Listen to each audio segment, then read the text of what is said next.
எனக்கு வேலு எந்த அளவுக்கு முக்கியமோ அதே அளவுக்கு தான் இந்த வீட்டுல இருக்கிற எல்லாருமே முக்கியம்.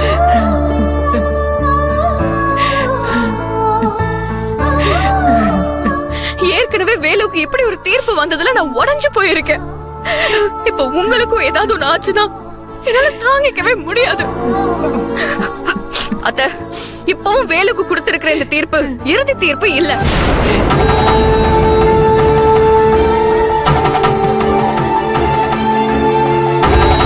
இது முறையான தீர்ப்பும் இல்ல. பணத்துக்காக விலை போன ஒருத்தர் சொன்ன தீர்ப்பை வச்சு வேலுவை தூக்கல போட விட்டுருவோமா? பணத்துக்காக கொடுக்கப்பட்ட இந்த தீர்ப்பை உடைக்க நமக்கு பல வழி இருக்கு.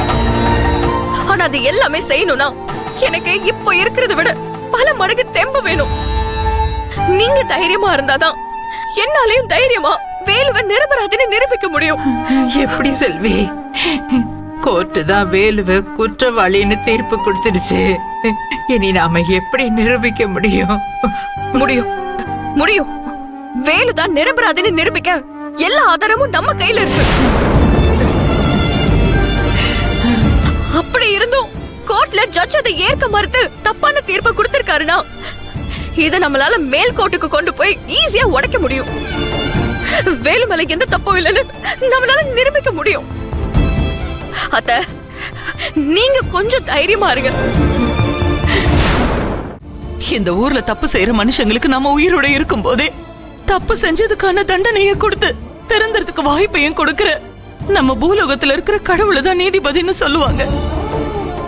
அப்படிப்பட்ட கடவுளுக்கு நிகரான ஒருத்தர் இன்னைக்கு செய்யாத ஒரு பழிக்கு என் தம்பி மேல பழிய சுமத்தி அவனை எந்த நிலைமைக்கு ஆளாக்கிட்டாரே. நீதி நியாயம்னு நம்பி இத்தனை நாள் நாம காத்திருந்ததெல்லாம் வீணா போச்சே செல்வி. நீ சொல்ற மாதிரி மேல் கோட்லயே அவங்க இப்படி பணம் கொடுத்து சதி பண்ணிட்டாங்கன்னா நாம என்ன பண்ண முடியும் சொல்லு? இல்ல, நீ யாரு என்ன சதி பண்ணாலும் நம்ம கிட்ட இருக்கிற ஆதாரம் ரொம்ப ஸ்ட்ராங்கா இருக்கு. வேலு உண்மையாவே இந்த கொலையை பண்ணலன்னு மேல் கோர்ட்ல நம்மளால நிரூபிக்க முடியும். நிச்சயம் இந்த ஜட்ஜு மாதிரி அங்க இருக்கிற எல்லாரும் பணத்துக்கு வேலை போக மாட்டாங்க. இந்த உலகத்துல கொஞ்சம் நீதியும் நேர்மையும் இன்னும் மிச்சம் இருக்கு. அவங்கள முறையா அணுகுனா நம்மளால நிச்சயம் ஜெயிக்க முடியும். ஆமாமா, செல்வி சொல்றது உண்மைதான். நாங்க போய் லாயரை பார்த்துட்டு மேல்முறையீட்டுக்கு தேவையான எல்லா ஏற்பாடையும் பண்ணிட்டு வரோம். நீங்க அதுக்கு தைரியமா இருக்கணுமா? நிச்சயமா வேலுக்கு எதுவும் ஆகாம நாங்க பாத்துக்கிறோம். அத்தை, அழாதீங்க அத்தை, அழாதீங்க. நான் இப்ப சொல்றேன், எனக்கு இங்க இருக்கிற சாமி மேல இன்னமும் நம்பிக்கை இருக்கு.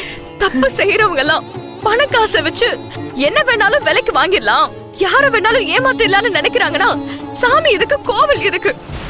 எல்லாத்தையும் இந்த கடவுள் பார்த்து சரியான சமயம் கொடுக்க வேண்டிய தண்டனையை கொடுக்கதான் செய்வான். வேலு நம்ம மேல எல்லாம் எவ்வளவு பாசம் வச்சிருக்காரு அந்த சாமிக்கு தெரியும் அத்தை, தெரியும். அவ்வளவு சீக்கிரம் நம்மளால அவரு பிரிச்சிட மாட்டாரு. அத்தை, அத்தை இங்க பாருங்க, உங்களை பழையபடி வேலு கூட சேர்த்து வைப்பேன். இந்த கோர்ட்டு ஜட்ஜு இவங்க எல்லாருமே சாமி முன்னாடி ஒண்ணுமே கிடையாது அத்தை. கடவுள் நினைச்சா இப்ப இந்த நிமிஷமே வேலுவை வெளியில எடுக்க என்ன வேணாலும் பண்ண முடியும். அந்த கடவுளோட துணையோட நீங்க முன்னாடி இருக்கிற தைரியத்தோட வேலுவை வெளியே எடுக்க நாங்க எல்லாருமே போராடுவோம். அவருக்கு தூக்கு தண்டனை சொன்ன அதே ஜட்ஜு அந்த தீர்ப்பை மாத்தி எழுதுவாரு. அத்தை, எனக்கு அந்த நம்பிக்கை இருக்கு.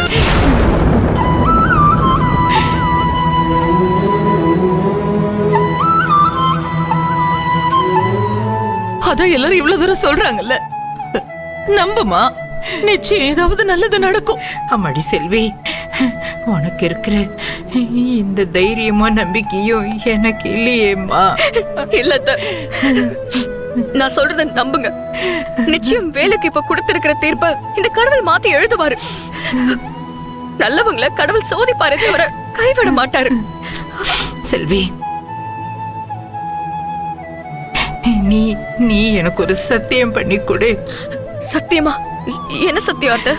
நீ நீ இந்த குடும்பத்துக்கு வாழ வந்த மகாலட்சுமி. என்னைக்கு நீ இந்த வீட்டை விட்டு போனியோ அன்னைக்கே இந்த வீட்டோட சந்தோஷம் நிம்மதி எல்லாமே போயிடுச்சு. அதோட நான் பெத்து வளர்த்த என் புள்ள இந்த வீட்டை விட்டு போனவன் கடைசி வரைக்கும் வர முடியாமலேயே போயிடுமோன்னு எனக்கு பயமா இருக்கு.